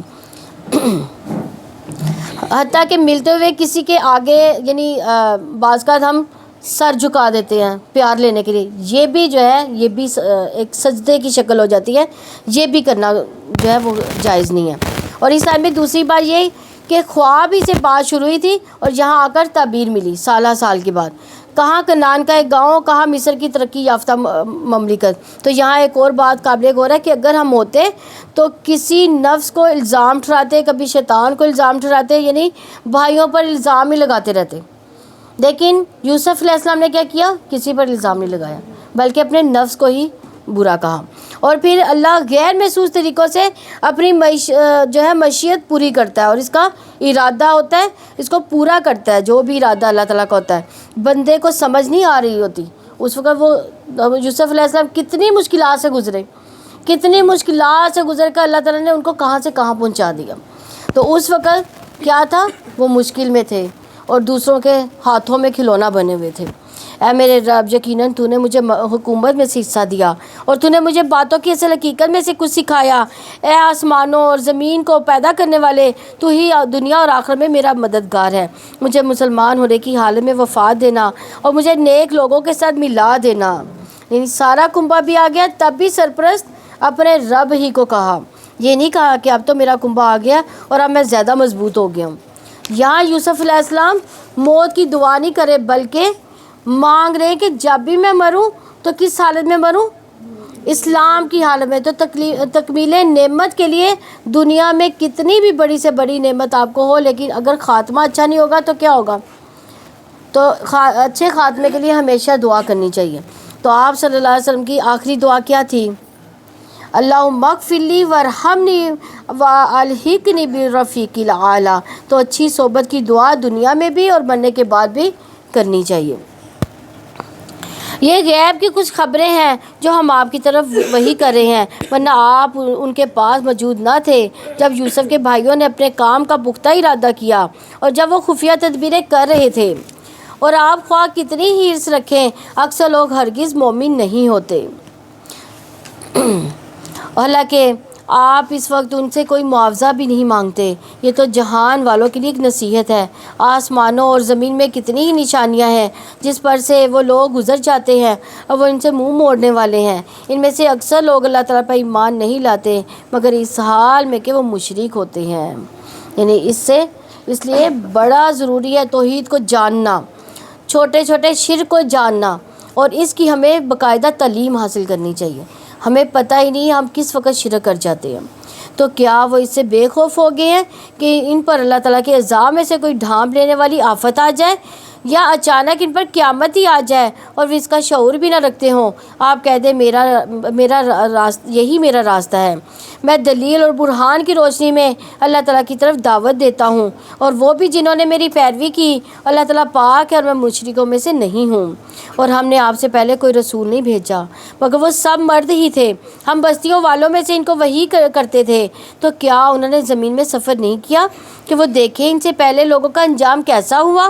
اور یقیناً آخرت کا گھر ان کے لیے ہی بہتر ہے جو اللہ تعالیٰ سے ڈریں۔ کیا پھر بھی تم سمجھتے نہیں ہو؟ یعنی عورتیں رسول بنا کر نہیں اللہ تعالیٰ نے بھیجی، بلکہ کیونکہ یہ بھاری ذمہ داری تھی اس لیے اللہ تعالیٰ نے مردوں کو ہی رسول بنا کر بھیجا۔ دوسرا یہ کہ رسول انہی کی قوم کے اندر سے اٹھائے جائیں گے، یعنی جس قوم میں سے رسول ہوگا اسی قوم میں سے اٹھائے جائیں گے۔ حتیٰ کہ جب رسول مایوس ہو گئے، لوگوں نے سمجھا کہ یقیناً ان سے واقعی جھوٹ کہا گیا تھا، تو ان کو ہماری مدد پہنچ گئی، پھر جسے ہم نے چاہا اسے بچا لیا گیا، اور مجرموں سے ہمارا عذاب ٹالا نہیں جاتا۔ بلا شبہ یقیناً کے واقعات میں ہمیشہ سے عقل مندوں کے لیے بڑی عبرت ہے۔ یہ ایسی بات نہیں ہے جو گھڑ لی گئی ہو، لیکن اس کی تصدیق ہے اس سے پہلے کیا تھا، جو آسمانی کتابیں قرآن سے پہلے آئی ہیں، اور ہر چیز کی تفصیل ہے ان لوگوں کے لیے ہدایت اور رحمت ہے جو ایمان لائے۔ سورہ رات یہ مدنی ہے، اس میں 43 آیات اور 6 رکوع ہیں۔ یہ سورت بھی ہجرت سے پہلے نازل ہوئی اور اس کا بنیادی موضوع اسلام کے بنیادی عقائد ہیں، یعنی توحید، رسالت اور آخرت کا اثبات، اور ان پر عائد کیے جانے والے اعتراضات کا جواب ہے۔ پچھلی سورت کے آخر میں اللہ تعالیٰ نے فرمایا تھا کہ آسمان و زمین میں اللہ تعالیٰ کی قدرت کاملہ اور اس کی وحدانیت کی بہت سی نشانی پھیلی ہوئی ہے، لیکن کافر ان کی طرف غور نہیں کرتے، بلکہ غور کرنے کی بجائے کیا کرتے ہیں، ان سے منہ موڑتے ہیں۔ اب اس سورت میں کائنات کی نشانیوں کی تفصیل بتائی جا رہی ہے۔ اللہ تعالیٰ کے نام سے جو وسیع رحمت والا، نہایت رحم والا ہے۔ الف لام میم را، یہ کتاب الہی کی آیات ہے، جو کچھ آپ کے رب کی جانب سے آپ پر نازل کیا گیا وہ حق ہے، لیکن اکثر لوگ ایمان نہیں لاتے۔ اللہ تعالیٰ وہ ذات ہے جس نے آسمانوں کو بغیر کسی ستون کے بلند کیا، تم انہیں دیکھتے ہو، پھر وہ اپنے عرش پر بلند ہوا، اسے سورج اور چاند کو مسخر کیا، ہر ایک مقررہ مدت کے لیے چل رہا ہے۔ اللہ تعالیٰ یہ سارے کام کی تدبیر کرتا ہے، وہ نشانیوں کو کھول کر بیان کرتا ہے تاکہ تم اپنے رب کی ملاقات کا یقین کرو۔ یعنی یہ سورج، چاند، ستارے سب کس نے بنائے؟ اللہ تعالیٰ نے۔ اللہ تعالیٰ نے یہ بندوں کے لیے مسخر کر رکھے ہیں۔ وہی ہے جیسے زمین کو پھیلایا اور اس میں پہاڑ اور دریا بنائے، اس میں ہر طرح کے پھل سے ایک ایک جوڑا، 2 قسم کا بنایا، وہی رات کو دن پر اوڑھتا ہے۔ بلا شبہ ان لوگوں کے لیے اس میں نشانیاں جو غور و فکر کرتے ہیں۔ اور زمین میں ایک دوسرے سے ملے ہوئے ٹکڑے ہیں، انگوروں کے باغات ہیں، کھیتیاں ہیں، کھجوروں کے درخت ہیں، بعض کئی تنوں والے اور بعض ایک تنے والے، سب کو ایک ہی پانی سیراب کیا جاتا ہے، اور ہم ان میں سے بعض کو مزے میں، بعض پر فوقیت دیتے ہیں۔ بلا شبہ اس میں ان لوگوں کے لیے یقیناً نشانیاں ہیں جو عقل سے کام لیتے ہیں۔ اس میں عقل والی کون سی بات ہے؟ دیکھیں، ایک ہی پانی ہے، ایک ہی طرح کا پانی ہے، ایک ہی طرح کی مٹی ہے اور ایک ہی طرح کی ہوا ہے، لیکن پھل پھول ہر ایک کا ذائقہ مختلف، سبزیوں کے ذائقے مختلف، یہ کیسے ممکن ہو سکتا ہے؟ یہ اللہ تعالیٰ کی ذات ہے۔ اور اگر تم تعجب کرو تو تعجب کے قابل ان کی یہ بات ہے کہ کیا جب ہم مر کر مٹی ہو جائیں گے تو کیا واقعتاً ہم یقیناً نئی تخلیق میں ہوں گے؟ یہ وہ لوگ ہیں جنہوں نے اپنے رب کا کفر کیا، اور یہی وہ لوگ ہیں جن کی گردنوں میں توق ہوں گے، اور یہی آگ والے ہیں، وہ اس میں ہمیشہ رہنے والے ہیں۔ اور وہ بھلائی سے پہلے برائی کو جلدی مانگتے ہیں، حالانکہ ان سے پہلے بے شک بہت سی عبرتناک سزائیں گزر چکی، اور یقیناً آپ کا رب لوگوں کے لیے ان کے ظلم کے باوجود بڑی بخشش والا ہے، اور یقیناً آپ کا رب بلا شبہ بہت سخت سزا والا ہے۔ اور جن لوگوں نے کفر کیا وہ کہتے ہیں کہ اس پر اس کے رب کی جانب سے کوئی معجزہ کیوں نہیں اتارا گیا؟ بلا شبہ آپ تو محض خبردار کرنے والے ہیں، اور ہر قوم کے لیے ایک رہنما ہے۔ اللہ تعالیٰ جانتا ہے جو کچھ ہر مادہ اٹھاتی ہے، اور جو کچھ رحم کم کرتے ہیں اور جو وہ زیادہ کرتے ہیں، ہر چیز اس کے یہاں اندازے میں ہے۔ یعنی جو رحم میں ایک دفعہ ٹھہر جاتا ہے وہ اللہ تعالیٰ ہی جانتا ہے کہ اس نے پورا ہونا ہے یا نہیں ہونا۔ نبی کریم صلی اللہ علیہ وسلم نے فرمایا، لوگوں میں سے جس آدمی کی بھی جسمانی طور پر کوئی تکلیف پہنچتی ہے تو اللہ اس کے محافظ فرشتوں کو حکم دیتے ہیں، فرماتے ہیں کہ میرے بندے کے لیے دن رات میں وہی عمل لکھتے رہو جو یہ خیر اور بھلائی کے عالم میں کرتا جائے گا جب تک کہ یہ میری قید میں ہے، یعنی بیماری کی حالت میں۔ تو یہ دو فرشتے ہیں جو ہمارا نامہ اعمال لکھتے جا رہے ہیں۔ وہ پوشیدہ اور ظاہر کو جاننے والا ہے، بہت بڑا، نہایت بلند ہے۔ اس کے لیے برابر ہے کہ جو چھپا کر بات کرے اور جو اس کو بلند آواز سے کرے، اور وہ جو بات کو چھپنے والا ہے اور دن میں چلنے والا ہے۔ اس رات کے لیے اس کے آگے سے اس کے پیچھے سے باری باری آنے والے کئی پہرے دار ہیں جو اللہ تعالیٰ کے حکم سے اس کی حفاظت کرتے ہیں۔ بے شک اللہ تعالیٰ نہیں بدلتا جو کسی قوم میں ہے، یہاں تک کہ وہ بدل دے جو ان کے دلوں میں ہے، اور جب اللہ تعالیٰ کسی قوم سے برائی کا ارادہ کرتا ہے تو کوئی اس کو ہٹانے والا نہیں، اور نہ ہی اللہ تعالیٰ کے سوا ان کے لیے کوئی مددگار ہے۔ وہی ہے جو تمہیں خوف اور امید کے لیے بجلی دکھاتا ہے اور وہ بوجھل بادل پیدا کرتا ہے۔ یعنی خوف اور طمع بادلوں کے گرجنے میں زمین والوں کے لیے امید ہوتی ہے اور وعید بھی ہے۔ جہاں انسان خوش ہوتا ہے وہیں اس کو ڈر بھی لگتا ہے کہ کہیں یہ اپنی حد پار کر کے ہم پر عذاب نہ بھیج دے۔ الرعد ایک فرشتے کا نام ہے جو بادلوں کو چلاتا ہے۔ تو یہاں رعد اور ملائکہ دو چیزوں کا ذکر آ رہا ہے، اور بادل کی گرج اس کی حمد کے ساتھ اس کی تسبیح کرتی ہے، اور فرشتے اس کے خوف سے، اور وہ کڑکنے والی بجلیاں بھیجتا ہے، پھر جس پر چاہتا ہے اسے گرا دیتا ہے۔ اور وہ اللہ تعالیٰ کے بارے میں جھگڑ رہے ہوتے ہیں، وہ بہت سخت قوت والا ہے، اسی کو پکارنا برحق ہے۔ اس کے سوا جن کو وہ پکارتے ہیں وہ ان کی دعا قبول نہیں کرتے مگر اس شخص کی طرح جو پانی کی طرف اپنی دونوں ہتھیلیاں پھیلانے والا ہے تاکہ وہ اس کے منہ تک پہنچ جائے، حالانکہ وہ اس تک ہرگز پہنچنے والا نہیں۔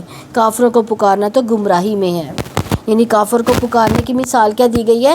جیسے پانی پڑا ہو، ہمیں پیاس لگی ہے، ہم پانی کو کہیں کہ ہماری طرف آ جاؤ، ہمیں پیاس لگی ہے، تو کیا وہ آئے گا؟ جب تک کہ ہم ہاتھ نہ بڑھائیں گے۔ تو اسی طرح کافر کو اسلام کی طرف بلانا اور اللہ کی طرف بلانا ایسے ہی ہے۔ اور آسمان و زمین کی تمام مخلوق خوشی سے یا ناخوشی سے اللہ تعالیٰ ہی کے لیے سجدہ کرتی ہے، صبح شام اس کے سائے بھی۔ کیسے ہر چیز جو ہے اللہ کو سجدہ کرتی ہے؟ ہمیں تو نظر آتی ہے، یہ آتی ہے کسی کو نظر؟ ان کے سائے ان کے اللہ تعالیٰ کو سجدہ کرتے ہیں۔ آپ دیکھیں شام کے وقت کیا ہوتا ہے، سائے لمبے ہو جاتے ہیں، جھک جاتے ہیں، یہ سجدہ ان کا۔ آپ پوچھیں آسمان و زمین کا رب کون ہے؟ کہہ دو اللہ تعالیٰ ہی ہے۔ آپ کہہ دیں کیا پھر بھی تم نے اس کے سوا کچھ کارساز بنا رکھے ہیں جو اپنی ذات کے لیے نفع نقصان کا بھی اختیار نہیں رکھتے؟ کہہ دو کیا اندھا اور بینا برابر ہو سکتے ہیں؟ یا کیا اندھیرے اور روشنی برابر ہوتے ہیں؟ یا انہوں نے اللہ تعالیٰ کے ساتھ شریک بنا رکھے ہیں؟ انہوں نے اللہ تعالیٰ کے پیدا کرنے کی مانند پیدا کیا، چنانچہ تخلیق ان پر متشابہ ہو گئی۔ آپ کہہ دو اللہ تعالیٰ ہی تمام اشیاء کا خالق ہے اور وہی ایک ہے، نہایت زبردست ہے۔ اللہ تعالیٰ نے آسمان سے پانی اتارا، چنانچہ کئی نالے اس سے اپنی اپنی وسعت کے مطابق بہہ نکلے، پھر سیلاب نے ابھرا ہوا جھاگ اٹھا لیا۔ اسی طرح کا جھاگ ان چیزوں پر بھی آتا ہے جن کو زیور یا برتن بنانے کے لیے آگ پر تپاتے ہیں۔ اس طرح اللہ تعالیٰ حق اور باطل کی مثال بیان کرتا ہے۔ چنانچہ جو جھاگ ہے سو وہ بیکار چلا جاتا ہے، لیکن جو انسانوں کو فائدہ دیتی ہے وہ زمین میں ٹھہر جاتی ہے۔ اسی طرح اللہ تعالیٰ مثالیں بیان کرتا ہے، یعنی اللہ تعالیٰ نے آسمان سے پانی برسایا۔ یہ کون سا پانی ہے؟ وہی اتری آسمان سے، اس کو بارش کا نام دیا گیا۔ بارش سے بھی کیا ہوا؟ وادیاں بہہ نکلی، یعنی ہر ایک دل میں یہ وحی کے الفاظ گئے۔ اس وحی الہی سے لوگوں نے اپنی وسعت کے مطابق علم حاصل کر لیا، یعنی جس زمین میں زیادہ گنجائش تھی اس نے زیادہ پانی جذب کیا، اور وحی کے الفاظ وحی کو جتنے دل جذب کر سکتے تھے اتنی ہی ان کے دلوں میں جذب ہوئی۔ تو اس وحی الہی سے لوگوں نے اپنی وسعت کے مطابق علم حاصل کیا، پھر اس کو آگے لے چلے، وادیاں بہہ نکلی۔ تو اللہ تعالیٰ جب آسمان سے وحی اتارتا ہے، علم شرعی اتارتا ہے، تو اس کی مثال نازل شدہ پانی کی طرح ہے، کیونکہ علم سے دلوں کی زندگی ہے۔ جب آپ علم کی مجلس میں آتے ہیں تو دل کی حالت کچھ اور ہوتی ہے، اور جب جاتے ہیں تو کیا ہوتا ہے؟ دل کی حالت کچھ اور ہو جاتی ہے۔ تو جس طرح پانی جسم کے لیے ضروری ہے، زندگی ہے، اسی طرح علم روح کے لیے ضروری ہے۔ اور پھر کچھ لوگوں کے اندر خیر ہوتی ہے تو وہ اس پانی کو اپنے اندر جذب کر لیتے ہیں، خود بھی اس سے فائدہ اٹھاتے ہیں تو دوسروں کو بھی پہنچاتے ہیں۔ تو اسی طرح حق اور باطل کی مثال جو ہے سونے اور چاندی سے دی گئی ہے کہ اس کے میل کچیل کو جب دور کیا جاتا ہے تو کیا کیا جاتا ہے؟ اس کو تپایا جاتا ہے، گرم کیا جاتا ہے، جھاگ جو ہے وہ اوپر سے ختم کر دی جاتی ہے۔ تو سونا چاندی اسی طرح انسانوں کو بھی آزمائش کی بھٹیوں میں سے گزار کے تو پھر اس کو خالص کیا جاتا ہے، جیسے حضرت یوسف علیہ السلام کو کیسے آزمائشوں سے گزارا گیا، تو خالص تھے، خالص ہی رہے۔ جن لوگوں نے اپنے رب کی بات قبول کر لی ان کے لیے بھلائی ہے، جن لوگوں نے قبول نہیں کی، اگر ان کے پاس واقع تو وہ سب ہو جو زمین میں ہے، اس کے ساتھ اتنا ہی اور بھی ہو تو وہ اس کو ضرور فدیے میں دے دیں گے۔ یہی لوگ ہیں جن کا برا حساب ہوگا، ان کا ٹھکانہ جہنم ہوگا، اور وہ بہت ہی برا ٹھکانہ ہے۔ سول حساب، ایسا حساب جس میں انسان کے گناہوں کا محاسبہ اس طرح کیا جائے کہ کوئی بھی چیز نہ بخشی جائے، یہ والا حساب قیامت کے دن ہوگا۔ پھر کیا وہ شخص جو جانتا ہے کہ یقیناً آپ پر جو آپ کے رب کی جانب سے نازل کیا گیا وہی حق ہے، اس شخص جیسا ہو سکتا ہے جو اندھا ہے؟ بلا شبہ نصیحت تو عقل والے ہی قبول کرتے ہیں۔ یعنی اس آیت میں کیا بتایا گیا؟ کس کی مثال دی گئی ہے؟ اندھے کی۔ اور یہاں پہ جو عہد پورے کرتے ہیں، یعنی وہ کون سا عہد ہے؟ عہد الست، اس کے بارے میں نے آپ کو بتایا تھا۔ عہد الست کیا ہے؟ کیا ہے عہد الست؟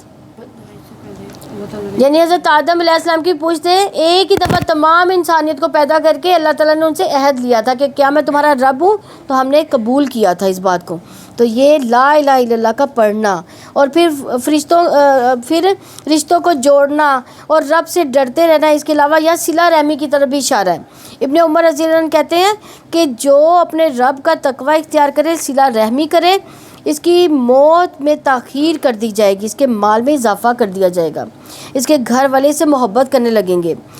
تو آپ رشتوں کے ساتھ احسان کا رویہ اختیار کرتے ہیں تو وہ جواباً آپ کے ساتھ پھر محبت کا رویہ اختیار کرتے ہیں۔ اس کے بارے میں رسول اللہ صلی اللہ علیہ وسلم نے فرمایا، جو شخص صلہ رحمی کے لیے جتنا عطیہ دیتا ہے، یعنی جتنا گفٹ ایک دوسرے کو دیتے ہیں، جتنا اس پر خرچ کرتے ہیں، اللہ اس کے مال میں اتنا ہی اضافہ کرتا ہے۔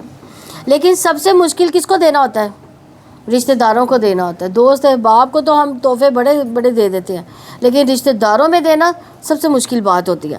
اور پھر گفٹ دینے سے کیا ہوتا ہے؟ انسان کے تعلق مضبوط ہوتے ہیں، جڑ جاتے ہیں، بچے خوش ہو جاتے ہیں، اور بعض کا بچے جو ہیں انتظار کر رہے ہوتے ہیں کہ ہمارے بڑے ہمیں کچھ دیں۔ جیسے اب عید کا موقع آ رہا ہے تو اس موقع پر بھی ہم ایک دوسرے کو گفٹ دے سکتے ہیں، اس سے کیا ہوگا؟ ہمارے تعلقات اور مضبوط ہوں گے۔ جن لوگوں نے اپنے رب کی اور جو اللہ تعالیٰ کے عہد کو پورا کرتے ہیں اور وہ پختہ عہد نہیں توڑتے، اور جو ان رشتوں کو ملاتے ہیں جن کے بارے میں اللہ تعالیٰ نے حکم دیا اور انہیں ملایا جائے، اور اپنے رب سے ڈرتے ہیں اور برے حساب کا خوف رکھتے ہیں، اور جن لوگوں نے اپنے رب کی رضا حاصل کرنے کے لیے صبر کیا اور نماز قائم کی اور ہمارے دیے ہوئے رزق میں سے پوشیدہ اور اعلانیہ خرچ کیا، اور جو بھلائی سے برائی کو ہٹاتے ہیں، انہی کے لیے اس گھر کا اچھا انجام ہے۔ یعنی وَيَدْرَؤُونَ بِالْحَسَنَةِ السَّيِّئَةَ، یعنی بد سلوکی کے مقابلے میں حسن سلوک۔ انسان سے غلطی تو ہو جاتی لیکن ساتھ ہی نیکی کر لے۔ اگر کسی کے ساتھ زیادتی ہو جاتی ہے تو اس سے کیا کرنا چاہیے؟ فوراً ہی سوری کر لینا چاہیے۔ نبی صلی اللہ علیہ وسلم کا اخلاق کیا تھا؟ ایک بدو نے آپ کی چادر اس طرح پکڑی کہ آپ کے جسم پر نشان پڑ گیا. اس نے کہا مجھے بھی اس مال میں سے دیجئے جو اللہ نے آپ کو دیا. آپ دے کر مسکرائے، حکم دیا کہ اس کو کچھ دے دو. یعنی برائی کا بدلہ کس سے دیا؟ بھلائی سے. ابدی باغات ہیں جن میں وہ داخل ہوں گے، اور وہ بھی جو ان کے آباء و اجداد، ان کی بیویوں، ان کے اولادوں میں سے نیک ہوئے، اور فرشتے ہر دروازے سے ان کے پاس آئیں گے. تم پر سلام ہو اس کے بدلے جو تم نے صبر کیا، سو کتنا ہی اچھا ہے اس گھر کا انجام. یعنی کہیں گے تم پر سلامتی ہو کیونکہ تم نے دنیا میں مصیبتوں پر صبر کیا. صبر کا بدلہ کیا ہے؟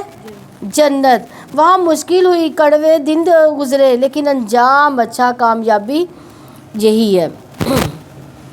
تو جو لوگ اللہ تعالیٰ کے عہد کو اس کی پختگی کے بعد توڑ دیتے ہیں اور وہ اس کو کاٹ ڈالتے ہیں، جن کے بارے میں اللہ تعالیٰ نے حکم دیا انہیں ملایا جائے، زمین میں فساد کرتے ہیں، یہی لوگ ہیں جن کے لیے لعنت ہے، ان کے لیے گھر کی خرابی ہے. اب دوسرے گروہ کی بات ہو رہی ہے جو بالکل اس کے اپوزٹ ہے. یعنی ایک گروہ ہے جو رشتہ داری بھی نبھاتا ہے، اللہ تعالیٰ کے ساتھ عہد بھی نبھا رہا ہے، ہر کام اللہ تعالیٰ کے حکم کے مطابق کر رہا ہے. دوسرا گروہ کیا ہے؟ ہر کام اس کے الٹ کر رہے ہیں. تو اس کے لیے کیا ہے؟ خرابی ہی خرابی ہے. اللہ تعالیٰ جس کے لیے چاہتا ہے رزق فراخ کرتا ہے، جس کے لیے چاہتا ہے تنگ کر دیتا ہے، اور وہ دنیا کی زندگی پر ہی خوش ہو گئے. حالانکہ آخرت کے مقابلے میں دنیا کی زندگی تھوڑے کے سامان کے سوا کچھ نہیں. اور جن لوگوں نے کفر کیا وہ کہتے ہیں اس کے رب کی طرف سے کوئی معجزہ کیوں نہیں اتارا گیا. آپ فرما دیں بے شک اللہ تعالیٰ جس کو چاہتا ہے گمراہ کرتا ہے، اور جو رجوع کرے وہ اسے ہی اپنی طرف راہ دکھاتا ہے. جو لوگ ایمان لائے اس کے دل اللہ تعالیٰ کی یاد سے اطمینان پاتے ہیں. سن لو، اللہ تعالیٰ کی یاد ہی سے دل اطمینان پاتے ہیں. یعنی دل کس کی یاد سے اطمینان پاتے ہیں؟ اللہ تعالیٰ کے ذکر سے. جب دل گھبرا رہا ہو تو پھر ہمیں کیا کرنا چاہیے؟ اللہ تعالیٰ کی تلاوت شروع کر دینی چاہیے. قرآن کی تلاوت کرے، اللہ کو یاد کرے. جب چین نہ آئے تو آپ ہلکے ہو جائیں گے اگر تلاوت کریں گے. تو ایمان والوں کے دل اللہ تعالیٰ کے ذکر سے یقیناً اطمینان پاتے ہیں. ہاں اگر ایمان کی کمی ہو یا اللہ سے بدگمانی ہو پھر اور بات ہے. جیسا کہ سورہ حجرات میں ہے، دیہاتی کہتے ہیں ہم ایمان لائے، کہہ دیجئے تم ایمان نہیں لائے، یہ کہو ہم مسلمان ہو گئے. ہم بھی تو پیدائشی مسلمان ہیں. دیکھا جائے تو کیا ہم شعوری طور پر مسلمان ہیں؟ تو ابھی تمہارے دلوں میں ایمان داخل نہیں ہوا. یہ اللہ تعالیٰ نے دیہاتیوں سے کہا. جب ایمان داخل نہیں ہوا تو اطمینان پھر کہاں سے داخل ہوگا؟ جبکہ دیکھا جائے تو راحت پانے کا سب سے بڑا ذریعہ کیا ہے؟ قرآن.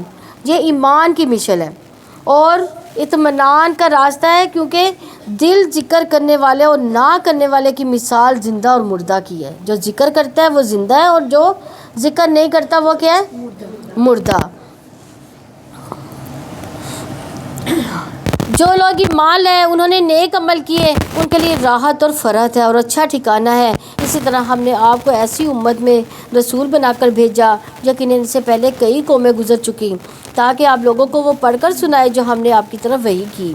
اور وہ رحمان کے ساتھ کفر کرتے، آپ کہہ دیں وہی میرا رب ہے، اس کے سوا کوئی معبود نہیں، اسی پر میں نے بھروسہ کیا، اسی کی طرف میرا لوٹنا ہے. اور اگر واقعتاً قرآن ایسا ہوتا ہے جس کے ساتھ پہاڑ چلا دیے جاتے، یا جس کے ساتھ زمین ٹکڑے کر دی جاتی، یا اس کے ساتھ مردوں سے کلام کیا جاتا، بلکہ سارے کا سارا کام اللہ تعالیٰ ہی کے اختیار میں ہے، تو کیا جو لوگ ایمان لائے مایوس نہیں ہوگے کہ اگر اللہ تعالیٰ چاہتا تو سب انسانوں کو ہدایت دے دیتا؟ اور جن لوگوں نے کفر کیا ان کا ہمیشہ یہی حال رہے گا کہ ان کے اعمال کی وجہ سے ان پر کوئی نہ کوئی آفت آتی رہے گی، یا ان کے گھر کے قریب کہیں نازل ہوتی رہے گی، یہاں تک کہ اللہ تعالیٰ کا وعدہ آ جائے. بلا شبہ اللہ تعالیٰ اپنے وعدے کے خلاف ورزی نہیں کرتا. اور بلا شبہ یقیناً آپ سے پہلے بھی کئی رسولوں کا مذاق اڑایا گیا، تو میں نے ان کو مہلت دی. جنہوں نے کفر کیا پھر میں نے انہیں آ پکڑا تو کیسا تھا میرا عذاب. یہ کس کو کہا جا رہا ہے؟ نبی صلی اللہ علیہ وسلم کے دل کو مضبوط کیا جا رہا ہے پچھلے واقعات سنا کے کہ ان پر بھی ایسا عذاب آیا. تو کیا وہ جو نگران ہے ہر جان پر جو اس نے کمایا، کوئی دوسرا اس کا شریک ہو سکتا ہے؟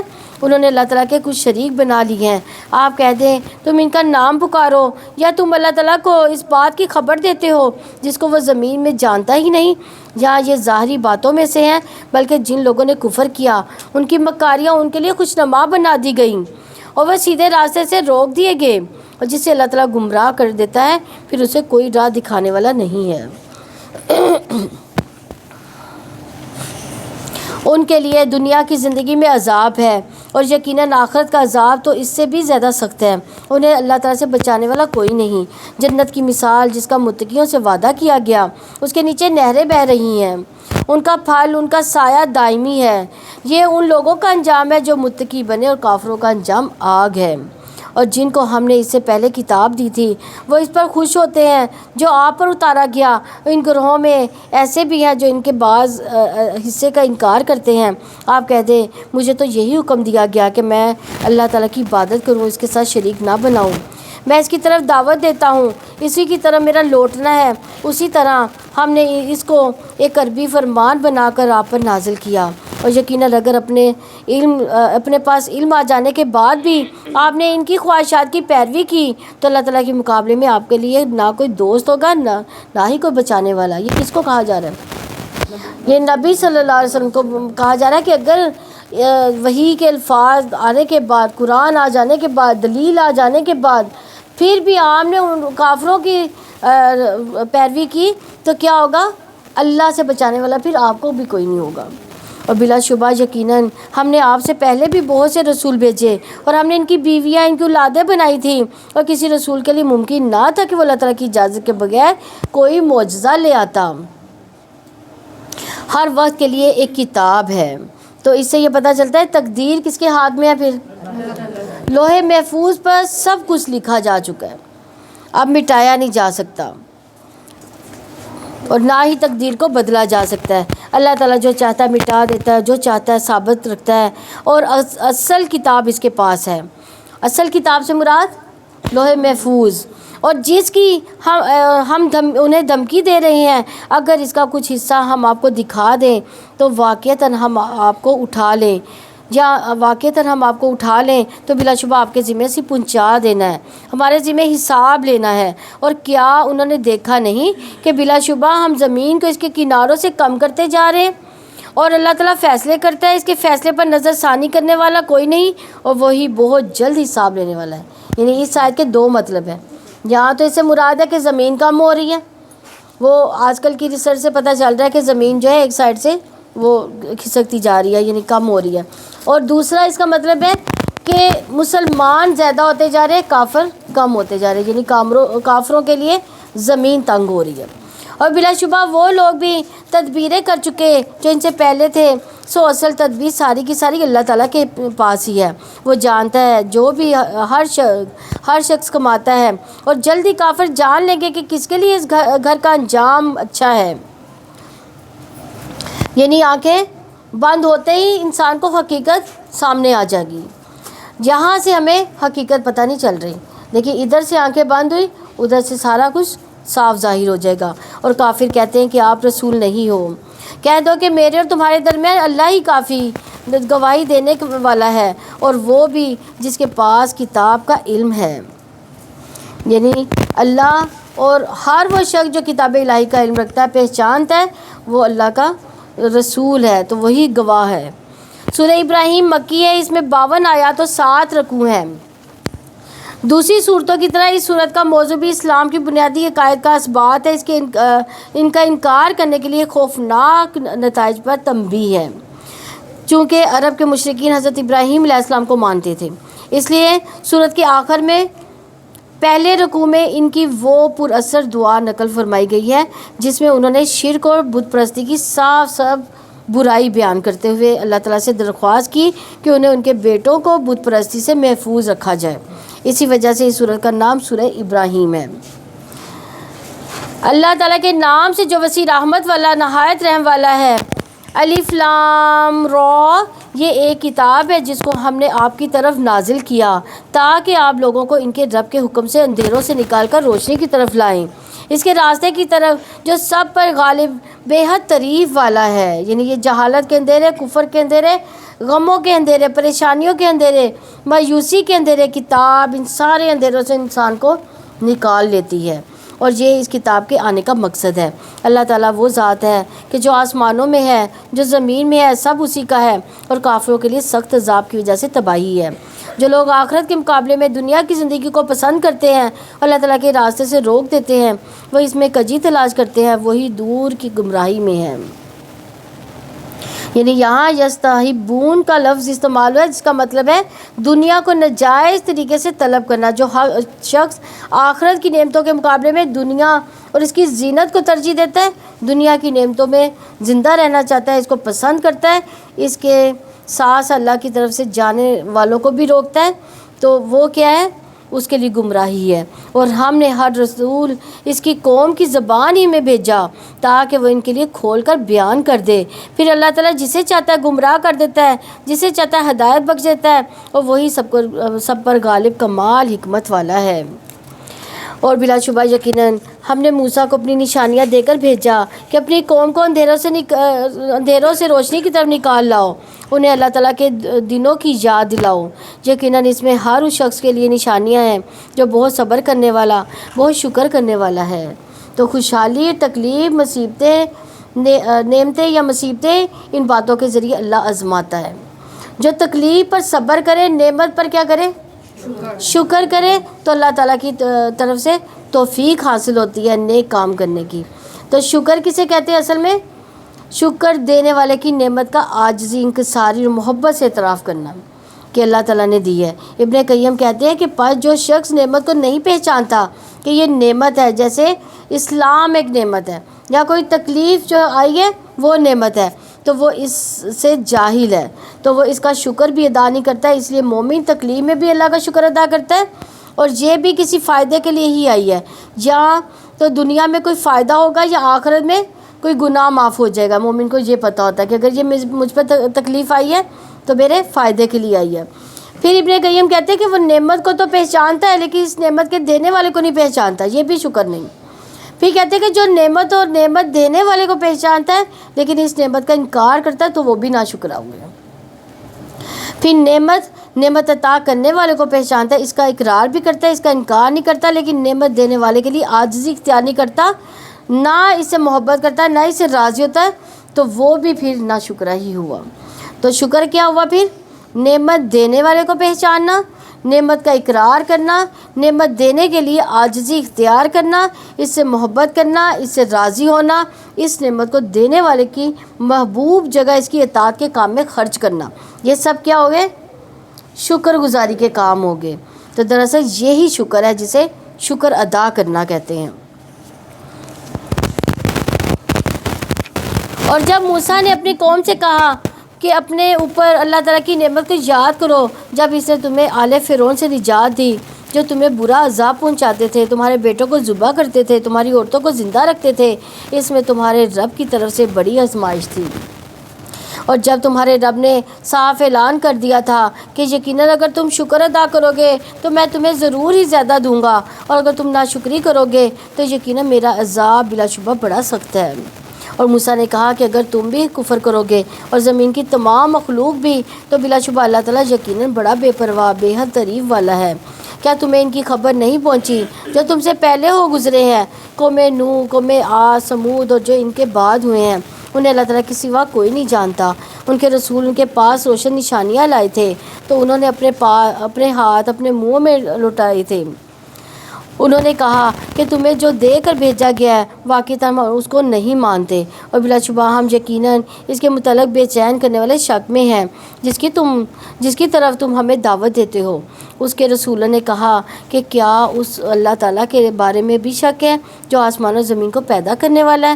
وہ تمہیں بلاتا ہے تاکہ تمہارے گناہوں کو معاف کر دے اور تمہیں ایک مدت مقررہ تک مہلت دے۔ انہوں نے کہا کہ تم اور کچھ نہیں مگر ہمارے جیسے انسان ہی ہو، تم چاہتے ہو کہ ان سے ہمیں روک دو جن کی ہمارے باپ دادا عبادت کرتے ہیں، چنانچہ تم ہمارے پاس کوئی واضح دلیل لاؤ۔ یعنی یہ کس کو کہا جا رہا ہے؟ پیغمبروں کی نیت پر شک کیا جا رہا ہے، یعنی پیغمبروں سے کہا جا رہا ہے کہ ان کی بات کو ٹویسٹ کیا جا رہا ہے کہ پیغمبر کس کی طرف بلا رہے ہیں؟ اللہ تعالیٰ کی طرف، لیکن وہ فوراً ہی کہہ رہے کہ کیا تم ہمارے باپ دادا کے دین سے ہمیں پھیرنا چاہ رہے ہو؟ فوراً ہی ان کی بات کو ٹویسٹ کر دیا۔ ان کے رسولوں نے ان سے کہا کہ ہم کچھ نہیں مگر تمہارے ہی جیسے انسان ہیں، لیکن اللہ تعالیٰ اپنے بندوں میں سے جس پر چاہتا ہے احسان فرماتا ہے۔ ہمارے لیے ممکن نہیں کہ ہم تمہارے پاس اذن الہی کے بغیر کوئی دلیل لائیں۔ اللہ تعالیٰ ہی پر لازم ہے کہ ایمان والے بھروسہ کریں، اور ہمیں کیا ہے کہ ہم اللہ تعالیٰ پر بھروسہ نہ کریں، حالانکہ اس نے ہمیں ہمارے راستے دکھائے ہمیں، اور جو بھی تم تکلیف ہمیں دو گے اس پر یقیناً ہم ضرور صبر کریں گے۔ بس بھروسہ کرنے والوں پر لازم ہے کہ اللہ تعالیٰ پر ہی بھروسہ کریں۔ اور جن لوگوں نے کفر کیا انہوں نے اپنے رسولوں سے کہا کہ یقیناً ہم تمہیں ضرور اپنی زمین سے نکال دیں گے، یا لازماً تم ضرور ہماری ملت میں واپس آؤ گے۔ تو ان کے رب نے ان کی طرف وحی کی، یقیناً ہم ان ظالموں کو ضرور ہلاک کر دیں گے۔ یعنی ان کی کیا ڈیمانڈ تھی؟ یا تو ہمارے دین پر واپس آ جاؤ یا ہمارے ملک سے نکل جاؤ۔ اور نبی صلی اللہ علیہ وسلم کو بھی کیا کہا گیا تھا؟ یہی کہا گیا تھا نا، ان کو ان کے شہر سے نکال دیا گیا تھا۔ اور یقیناً ہم ان کے بعد تمہیں ضرور زمین میں بسائیں گے، یہ اس کے لیے ہے جو میرے سامنے کھڑے ہونے سے ڈرے اور میری وعید سے ڈرے۔ یہ اللہ تعالیٰ کا غضب، اس کی وعید ہے اللہ تعالیٰ کی، کہ جو یہ ایمان کی علامت ہے۔ رب کی نافرمانی سے ڈرنا یہ بھی ایمان کی علامت ہے۔ جب ہم کوئی غلط کام کر لیتے ہیں تو ہمیں کیا ہونا چاہیے؟ فوراً اللہ تعالیٰ سے ڈر جانا چاہیے، اور فوراً اللہ کی پکڑ سے ڈر کے اللہ تعالیٰ سے توبہ استغفار کر لینی چاہیے۔ اور انہوں نے فیصلہ طلب کیا، اور ہر سرکش عناد رکھنے والا نامراد ہو گیا۔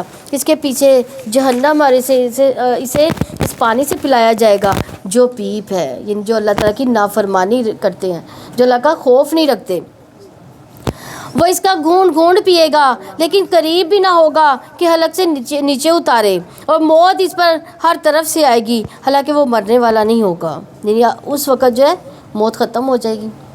یعنی اس دنیا میں تو موت آ سکتی ہے، اس دنیا میں موت نہیں آئے گی۔ اور اس کے پیچھے ایک سخت عذاب ہے۔ جن لوگوں نے اپنے رب سے کفر کیا، ان کے اعمال کی مثال اس راہ کی طرح ہے جس پر ایک آندھی والے دن میں تند ہوا چل پڑے۔ جو بھی انہوں نے کمایا تھا اس میں سے وہ کسی پر قادر نہیں ہوں گے۔ یہی دور کی گمراہی ہے۔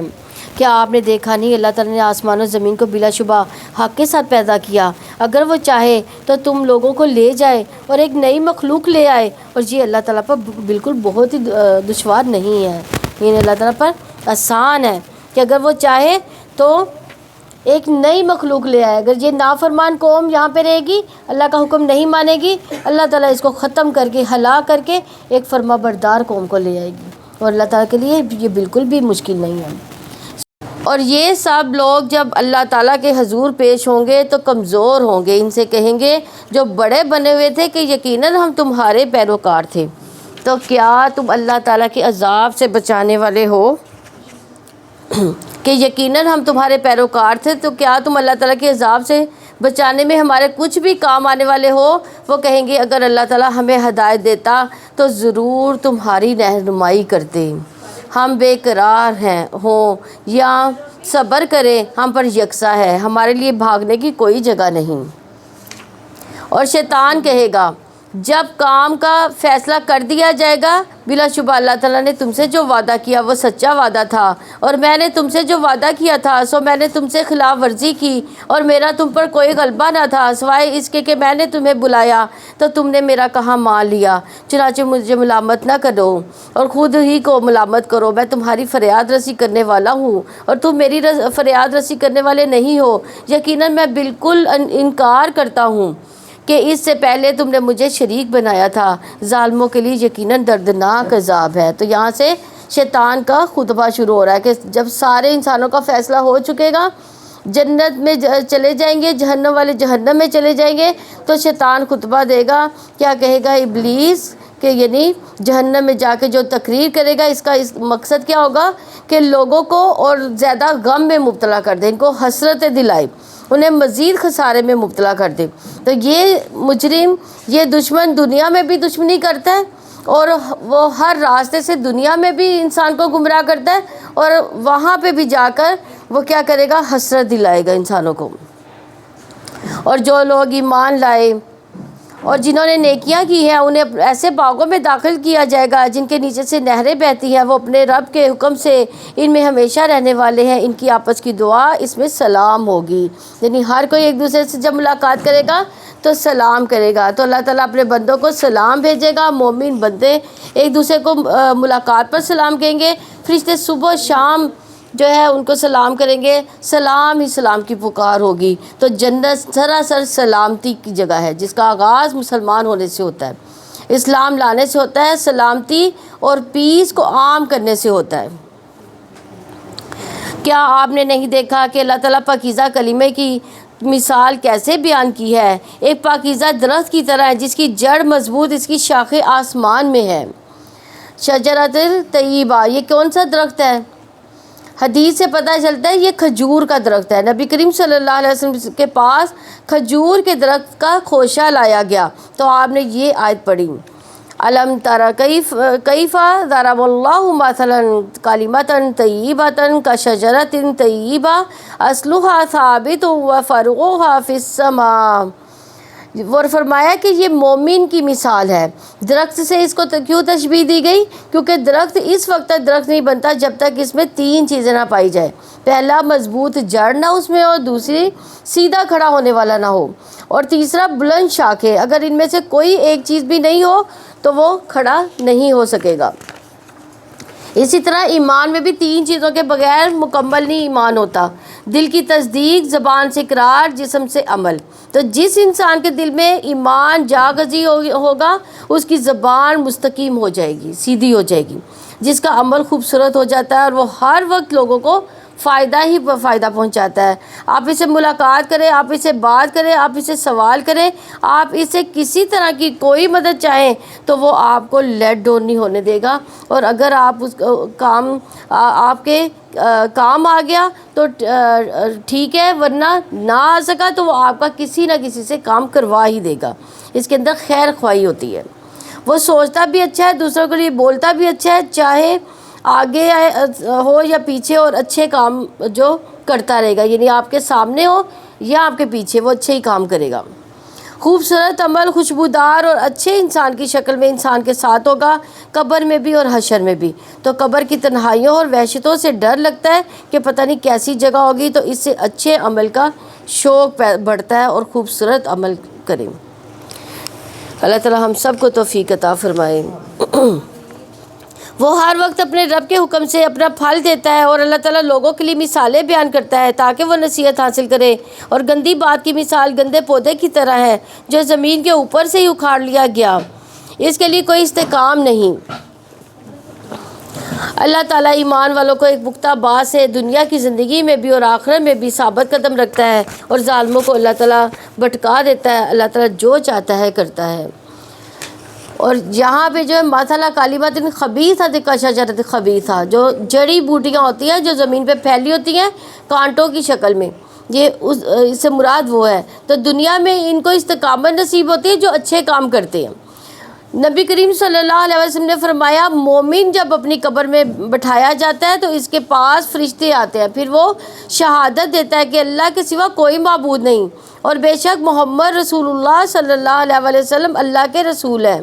تو یہ اللہ کے اس فرمان کی تعبیر ہے، یثبت اللہ الذین آمنوا بالقول الثابت فی الحیات الدنیا وفی الآخرہ، اور آخرت کی پہلی منزل قبر ہے۔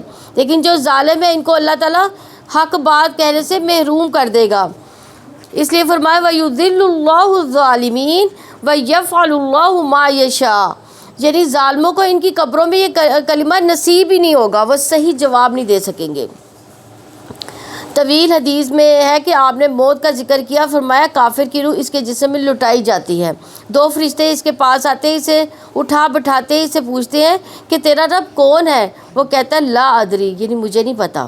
پھر اسے پوچھتے ہیں کہ کون ہے جو تمہیں مبعوث کیا گیا؟ وہ کہتا ہے مجھے نہیں پتا۔ پھر دین کے بارے میں پوچھتے ہیں کہ تو یہی جواب دیتا ہے تو منادہ کرنے والا آسمان سے ندا دیتا ہے، اس نے جھوٹ کہا، اس کے لیے آگ کا بستر بچھا دو، اس کے لیے آگ کا لباس پہنا دو، دوزخ کی طرف کا دروازہ کھول دو۔ پھر فرمایا جہنم کی طرف سے تپش اور سخت گرم ہوا آنے لگتی ہے۔ قبر کو تنگ کر دیا جاتا ہے، یہاں تک کہ پسلیاں ایک دوسرے کے اندر گھس جاتی ہیں۔ پھر اس پر اندھا گونگا فرشتہ مقرر کر دیا جاتا ہے جس کے پاس لوہے کا ایسا بھاری گز ہوتا ہے کہ پہاڑ پر مارا جائے تو پہاڑ مٹی مٹی ہو جائے۔ پھر وہ اس کے ساتھ ایسی چوٹ مارتا ہے جس کی آواز جنوں اور انسانوں کے علاوہ مشرق و مغرب کے درمیان کی ساری مخلوق سنتی ہے۔ پھر وہ مٹی مٹی ہو جاتا ہے، ریزہ ریزہ ہو جاتا ہے۔ آپ نے فرمایا پھر روح لٹا دی جاتی ہے اور یہی دہرایا جاتا ہے۔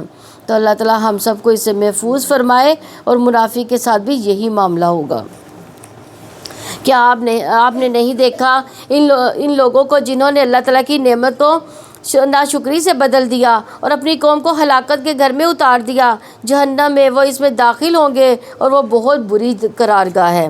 اور انہوں نے اللہ تعالیٰ کے شریک بنا رکھے ہیں کہ وہ انہیں اللہ تعالیٰ کے راستے سے بھٹکا دیں۔ آپ کہتے ہیں مزے کرو، بلا شبہ آگ کی طرف تمہیں پلٹنا ہے۔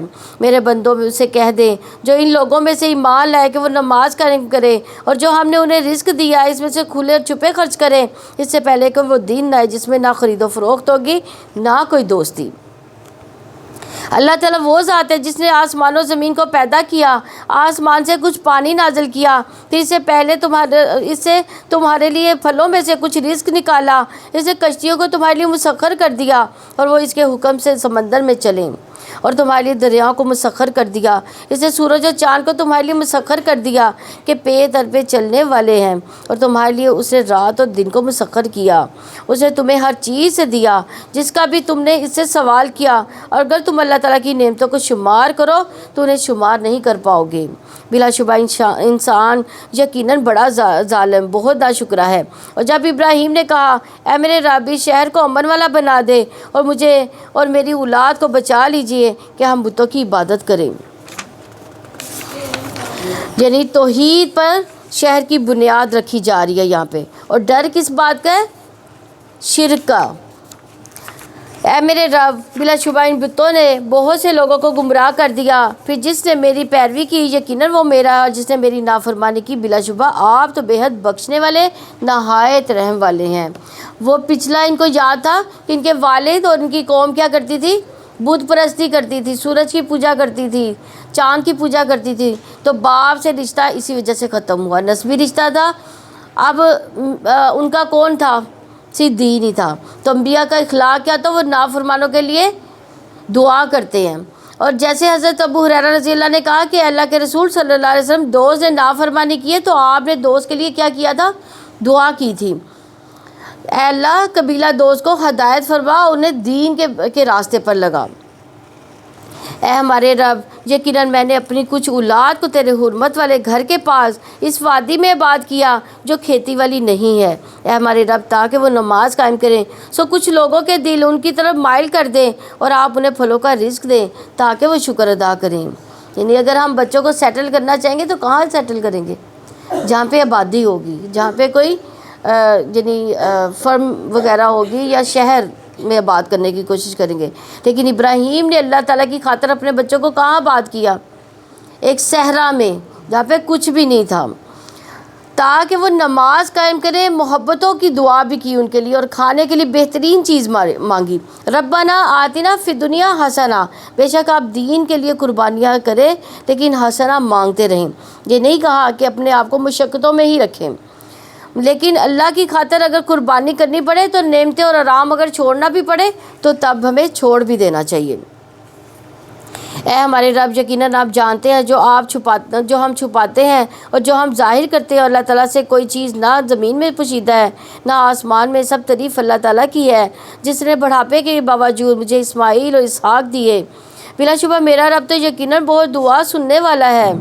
اے میرے رب مجھے نماز قائم کرنے والا بنا، میری اولاد میں سے بھی اے ہمارے رب اور میری دعا قبول فرما۔ اے ہمارے رب مجھے اور میرے والدین کو تمام مومنوں کو بخش دینا جس دن حساب ہوگا، اور آپ اللہ تعالیٰ کو ہرگز غافل خیال نہ کریں۔ اس سے جو ظلم کرتے ہیں بلا شبہ اللہ تعالیٰ انہیں اس دن کے لیے ڈھیل دے رہا ہے جس میں نگاہیں پھٹی کی پھٹی رہ جائیں گی، اس حال میں کہ تیز دوڑنے والے اپنے سروں کو اوپر اٹھانے والے ہوں گے، ان کی نگاہ ان کی اپنی جانب ہی نہیں لوٹے گی، ان کے دل خالی ہوں گے۔ یعنی جہنم کی ہولناکی بتائی جا رہی ہے یہاں پہ۔ آنکھیں پھٹی کی پھٹی اور دل خالی۔ اور آپ لوگوں کو اس دن سے ڈرائیں جب ان پر عذاب آ جائے گا تو ظالم لوگ کہیں گے اے ہمارے رب ہمیں تھوڑا قریب کے وقت تک مہلت دے، ہم تیری دعوت قبول کریں گے اور ہم رسولوں کی پیروی کریں گے۔ اور کیا تم اس سے پہلے قسمیں نہیں کھاتے تھے کہ تمہارے لیے کوئی زوال نہیں، یعنی نعمتیں پا کر اکڑتے تھے اور تم ان کی بستیوں میں آباد رہے جنہوں نے اپنی جانوں پر ظلم کیا، اور تم پر خوب واضح ہو گیا کہ ہم نے ان کے ساتھ کس طرح کیا، اور ہم نے تمہارے لیے کئی مثالیں بیان کی، اور بلا شبہ انہوں نے تدبیر کی، اور اللہ تعالیٰ کے پاس اپنی تدبیر ہے۔ ان کی تدبیر ہرگز ایسی نہ تھی کہ پہاڑ اس سے ٹل جائیں۔ چنانچہ آپ اللہ تعالیٰ کو ہرگز ایسا نہ سمجھے کہ وہ اپنے رسولوں سے وعدے کے خلاف کرنے والا ہے۔ یقیناً اللہ تعالیٰ سب پر غالب انتقام لینے والا ہے۔ جس دن یہ زمین کسی اور زمین سے بدل دی جائے گی اور آسمان بھی، اور سب لوگ اللہ تعالیٰ کے سامنے حاضر ہوں گے جو اکیلا ہے، بڑا زبردست ہے۔ اور اس دن آپ مجرموں کو دیکھیں گے زنجیروں میں جگڑے ہوئے ہوں گے، ان کے لباس تارکول میں سے ہوں گے، ان کے چہروں کو آگ ڈھانپے ہوئے ہوگی، یعنی یہ سخت ترین عذاب ہوگا ان پر، تاکہ اللہ تعالیٰ ہر جان کو ان کی کمائی کا بدلہ دے۔ بلا شبہ اللہ تعالیٰ بہت جلد حساب لینے والا ہے۔ یہ انسانوں کے لیے ایک پیغام ہے، اور تاکہ وہ اس کے ساتھ ڈرائے جائیں، اور تاکہ وہ جان لے کہ بے شک وہ ایک ہی معبود ہے، تاکہ عقل مند نصیحت حاصل کر سکے۔ سورہ حجر مکی ہے، اس میں 99 آیات اور 6 رکوع ہیں۔ اللہ تعالیٰ کے نام سے جو وسیع رحمت والا، نہایت رحم والا ہے۔ الف لام را، یہ کتاب الہی اور واضح قرآن کی آیات ہے۔ اللہ ہمیں اس پر عمل کرنے والا بنا دے اور اسے دور دور پہنچانے والا بنا دے۔ وآخر دعوانا ان الحمد للہ رب العالمین۔